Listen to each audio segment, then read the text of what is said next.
Alright, so today let's talk about the topic Canon EOS R5 versus the EOS R, because I used both cameras for a while now, and on Instagram a couple of people asked me what camera they should buy. So that's why I want to share my thoughts about both of these cameras in this video, and we will answer the question why you should get the R5 or the EOS R. But now let's get started.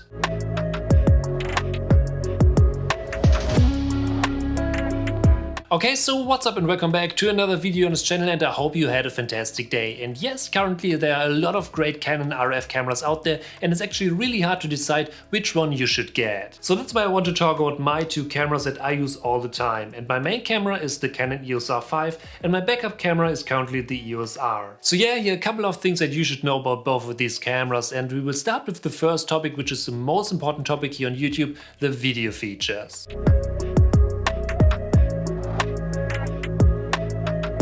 And if we now take a look at the video output options of the Canon EOS R, we can see that there's everything that you need to record some high quality videos. I mean, we have 1080p up to 60 FPS and 4K up to 30 FPS, and yeah, that's everything that you need to record some good content. Because yeah, the standard video quality on YouTube is still 1080p, so it's actually not even necessary to use 4K material right now, and a lot of people even scale up their 1080p videos up to 4K when they export their videos, and I did that too until I got the EOS R5. So yeah, if you want to record videos with the Canon EOS R, that's not a huge problem. But of course we need to talk about the 4K output a little bit. And here I need to mention that the 4K output option crops in, and that's why I highly recommend to use wider lenses to compensate the crop if you want to use the 4K output. On top you have the C-Log option as well that allows you to get a nice flat image to make your own color correction, and I highly recommend to use that because it's actually really fantastic. But of course if you just want to record videos with your camera, there might be a better option out there, especially if you take a look at the 4K output here. The crop can be really annoying, especially if you don't have wider lenses, so definitely keep that in your mind before you buy this camera. But yeah, all in all the video footage of the Canon EOS R is in my opinion still great, and you won't have any problems to record some good content. But in contrast to that, if we now take a look at the Canon EOS R5 that I use right now to record this video,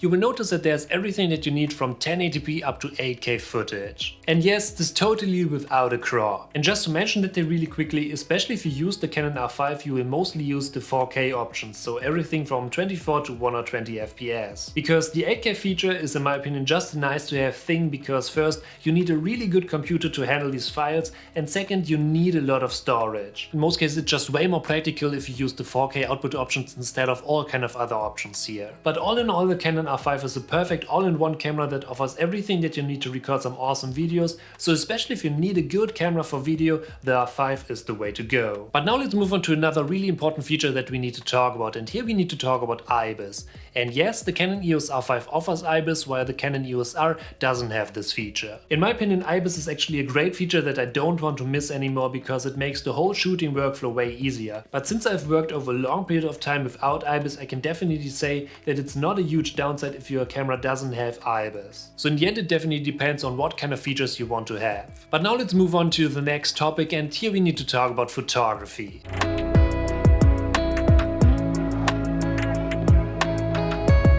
The 30.3 megapixel sensor in combination with the great autofocus is just awesome, and whenever I can't use my Canon EOS R5 I still use the EOS R because it's a freaking great camera to take some nice images. I personally use the Canon EOS R for all kind of client work, and especially for things like YouTube and Instagram, and the image quality was just fantastic. On top I will link some of my Canon EOS R photography sessions down in the first comment, so yeah, if you're interested in some behind the scenes and what you can do with these raw files of the EOS R, definitely check out these videos. But yeah, in the end the Canon EOS R is a great camera for photography, and especially if photography is your main goal, the Canon EOS R is a great choice. And yes, if you now talk about the Canon EOS R5, this is just the next level. Because yeah, the whole package, so the 45 megapixel sensor, all those autofocus settings and all these kind of things is just awesome. On top, the continuous shooting mode with up to 20 frames per second is still mind-blowing, and I highly recommend to use that for a variety of photo sessions. So yeah, if we now take a look at the variety of photos from the Canon EOS R and the R5, you can actually see that both cameras are great cameras for photography.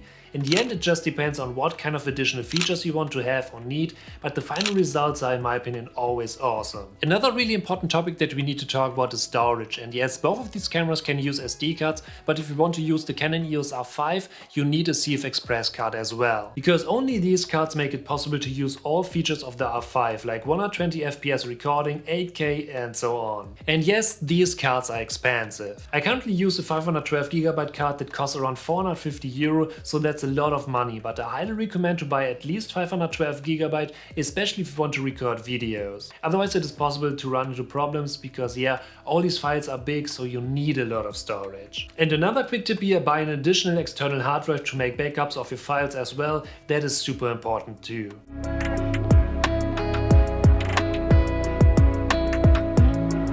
The next aspect that we need to talk about is battery life, and obviously if you need better specs, your camera needs more power. And if you combine that with a small camera body, you will notice that you simply can't include a huge battery. But the Canon EOS R and R5 actually managed that really well. Both cameras use typical LPE6N batteries, only the R5 got a newer version of it, but you can easily use older versions here as well, and I do that all the time. So yeah, that's actually not a huge problem here. I mostly have 2 of these in my camera bag to get my work done, and yeah, that's it. And yes, in most cases I just had to use one battery, but I always recommend to have at least a second one in your bag, just in case if you need it.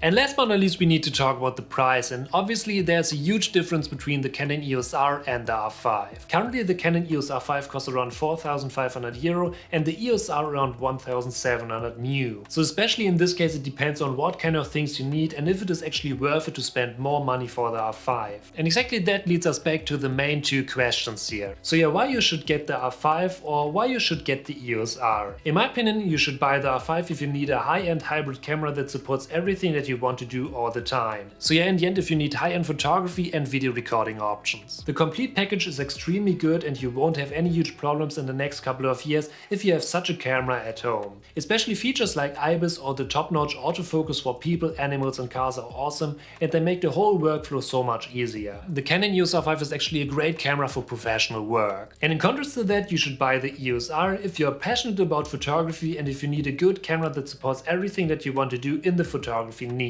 Another reason why you should buy the EOS R instead is that if you don't need any crazy good video specs, especially if you just want to record a couple of videos and if you don't care about the 4K crop, the Canon EOS R is a great choice. So in the end, if you're mostly a photographer who maybe just want to record a couple of videos, you can easily pick up the Canon EOS R. But yeah, these are my thoughts about the topic Canon EOS R5 versus EOS R. What do you think about both of these cameras? Write it down in the comments. So, thank you for watching, I hope you enjoyed this video, and if you're new, don't forget to smash that subscribe button to stay updated for upcoming videos, and I'll see you in the next video.